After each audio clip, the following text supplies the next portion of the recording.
अस्सलाम वालेकुम viewers and welcome to engineering post. Textile Asia Lahore से हम आर इंजीनियरिंग एंड सर्विसेज के स्टॉल पे मौजूद हैं और हमारे साथ चेयरमैन जनाब काजी मोहम्मद राशिद साहब मौजूद हैं। इनसे बात करते हैं। Thank you very much sir. जी बहुत बहुत शुक्रिया। अस्सलाम वालेकुम रहमतुल्लाहि व बरकातहू। टेक्सटाइल एशिया में पहले भी पार्टिसिपेट करते रहे हैं, आपने इस दफ़ा भी पार्टिसिपेट किया है और अभी तक का तजर्बा पिछली एक्सपोज का और इस वाली का कैसा रहा? बहुत अच्छा है एक्सपीरियंस। काफ़ी लोग आ रहे हैं। ज़ाहिर अभी पूरा पाकिस्तान एनर्जी की तरफ भाग रहा है, एनर्जी में सेविंग कैसे करनी है, तो उसके सारी सॉल्यूशंस हमारे पास हैं। ग्रिड का हमारे पास जनाब माइक्रो ग्रिड सिस्टम है जिसके अंदर जितनी भी एनर्जी है उन सबको हम कॉमन कर देते हैं और उसमें जो सबसे कम पैसों की बिजली है हम वो फैक्ट्री में चाहते हैं कि 90% प्लस यूज़ करें और जो सबसे ज़्यादा महंगी बिजली है उसको कम से कम यूज़ करें, लेकिन सबको सिंक्रोनाइज करके कॉमन बसबार सिस्टम पे हम चलाते हैं। ये हमारी एक्सपर्टीज़ है।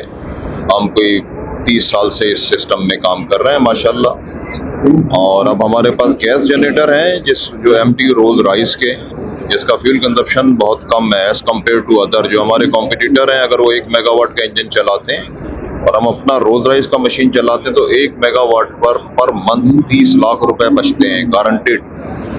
तो लेकिन गैस की प्राइस हमारे यहाँ ज़ाहिर जो गवर्नमेंट की पॉलिसीज़ है उसको फॉलो करते हुए गैस की प्राइस ऊपर ज़्यादा चली गई है। ग्रिड की प्राइस जिसमें वापडा के इलेक्ट्रिक या जो भी ग्रिड के सिस्टम है उसकी प्राइस कम हो गई है, जिसकी वजह से गैस जनरेटर आजकल कुछ थोड़े से कम है, लेकिन बहरहाल उसके बावजूद काफ़ी सारे हमारे इंजन चल रहे हैं। और बाकी हमारे पास जो सिचुएशंस बिजनेस के हिसाब से चल रही हैं और ख़ास तौर पे इलेक्ट्रिकल इंडस्ट्री के अंदर और आप लोगों की साइड के अंदर, तो डाइवर्सिफिकेशंस बड़ी ज़रूरी हैं और आप लोगों ने भी कुछ नई प्रोडक्ट्स को ऐड किया है, उनके बारे में बताइए। जी, इसमें हमने हमारा जो जनरेटर है वैसे तो CHP मतलब कंबाइंड हीटेड पावर, जिसमें हम उसकी गर्म पानी से एयर कंडीशनिंग कर लेते हैं जिसकी वजह से लोगों को फ़ायदा होता है। सोलर का पूरा सिस्टम है, माइक्रो ग्रिड है, उसके साथ हमारे पास कंप्रेसर्स हैं, इलेक्ट्रिकल और अब्जॉर्प्शन चिलर्स हैं, एयर कंप्रेसर हमारे पास FS-Elliott अमेरिकन के बॉन्ड है।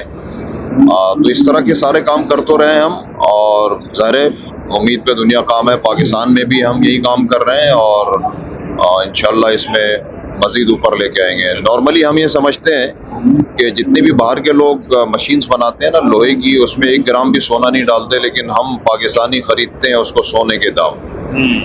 और हमें उन्होंने कपास और टेक्सटाइल में लगा दिया है। हम सारे कपड़े वाले कहलाते हैं पूरे पाकिस्तानी। तो मैं अपने तमाम लोगों से कहता हूँ कि जनाब आप भी उसी रास्ते पे चलें जो जिस रास्ते पे दुनिया है। और ये बहुत ज़रूरी है कि हम लोहे का काम करें, उसमें जनरेशंस करें, जनरेटर्स बनाएं, इंजन बनाएं।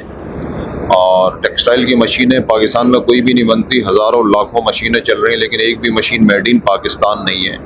तो इस तरफ आना चाहिए, इसलिए कि ये हमारा जो कपड़े की दुकान है ना वो तो बहुत सारे लोगों ने दुनिया में खोल ली है और लोहे की मशीन बना कर बेचते हैं। और हमारी कोशिश है कि हम भी इस तरह के यहाँ पे काम करें इंशाल्लाह। इस किस्म के कामों के लिए गवर्नमेंट की सपोर्ट बड़ी ज़रूरी है सर, तो आपके ख्याल में गवर्नमेंट को इस तरफ तवज्जो देनी चाहिए ताकि हम local manufacturing made in Pakistan की बातें तो बहुत करते हैं लेकिन उसके लिए कुछ प्रैक्टिकल स्टेप्स भी लेने चाहिए? देखिए, गवर्नमेंट में जो लोग हैं ना, इन्होंने जो कुछ करना था कर लिया।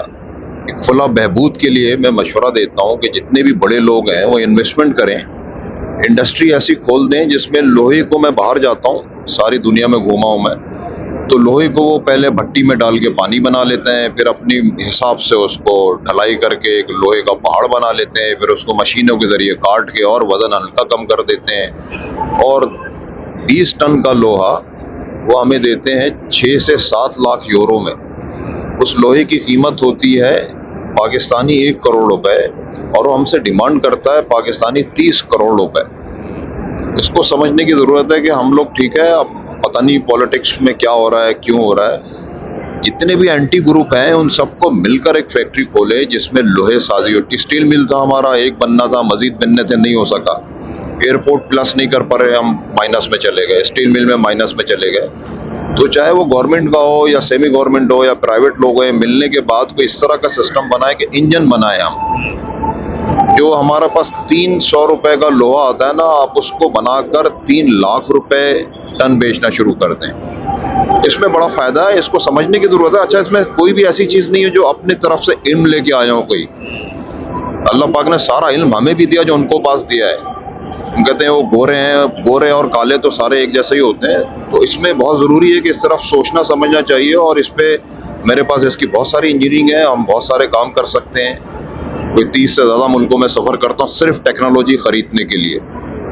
अपना पैसा मेरा शौक़ है R&D का, तो अल्हम्दुलिल्लाह इस तरह की चीज़ें हैं। और मैं कहता हूँ बिल्कुल गवर्नमेंट के लोगों को या प्राइवेट लोगों को या पॉलिटिशियंस को इसमें फ़ौरन आना चाहिए और इससे पाकिस्तानियों को भी फ़ायदा करें, अपना भी फ़ायदा हो। फ्री में ना आए, जितना पैसा कमाए गारंटेड उससे 200 गुना ज़्यादा कमा के लेके जाए, लेकिन कम से कम यहाँ तो लोगों को बताएं कि लोहे को सोना कैसे बनाना है। उन्होंने इल्म हासिल कर लिया कि लोहे को सोना कैसे बनाना, वो बना के बेच रहे हैं। हमारे पास भी इल्म है, लेकिन हम करें क्या उसमें?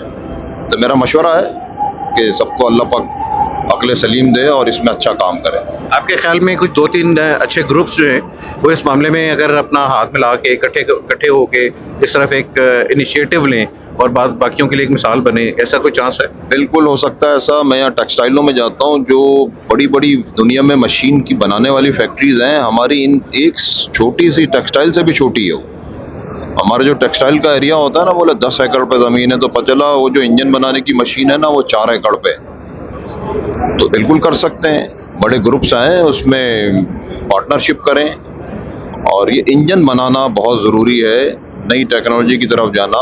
हमने पूरे पाकिस्तान को सोलर में नहला दिया है। सोलर की वजह से हमारा पूरा बैलेंस आउट हो गया। सारी एनर्जी की कॉस्ट सोलर बनाने वाले और लगाने वालों को फ़ायदा हो रहा है। इसने सारा जनरेटर बनाना, अल्टरनेटर, कंट्रोल्स, प्रोटेक्शंस, ये सारी कंपनियां बंद हो गई। और हमारे यहाँ भी जो सिर्फ सोलर के अंदर कोई ऐसी खास इंजीनियरिंग नहीं है। आप एक मशीन खरीदने जाते हैं 3 लाख यूरो की, तो उसके लिए इंजीनियर्स, कंसल्टेंट, ड्राइंग, डिज़ाइन चीज़ें होती है। सोलर में तो कोई मसला ही नहीं, ग्राउंड है, उस पर जाके लगा दें, आपने लगवा दिया, आपको फ़ायदा हो गया, जिसने बनाया उसको फ़ायदा हो गया, बीच वाले सारे रुल गए। तो गवर्नमेंट की पॉलिसी तो होनी चाहिए कि सोलर कितना लगाएं और कब लगाएं और क्यों लगाएं। और अगर इस तरफ आ गया तो ये आप मशीनें बनाकर बाहर बेचें। हमारे पास आज तक शायद एक भी सोलर की प्लेट नहीं बनी, उसकी इंडस्ट्री लगानी चाहिए। एग्रीमेंट होते हैं लेकिन हम कर नहीं पाते। तो इसमें हम दुआ करते हैं अल्लाह पाक हमारे मुल्क को भी उसी जैसा ऊपर लेके जाए जैसे यूरोप को कोई एक मुल्क है।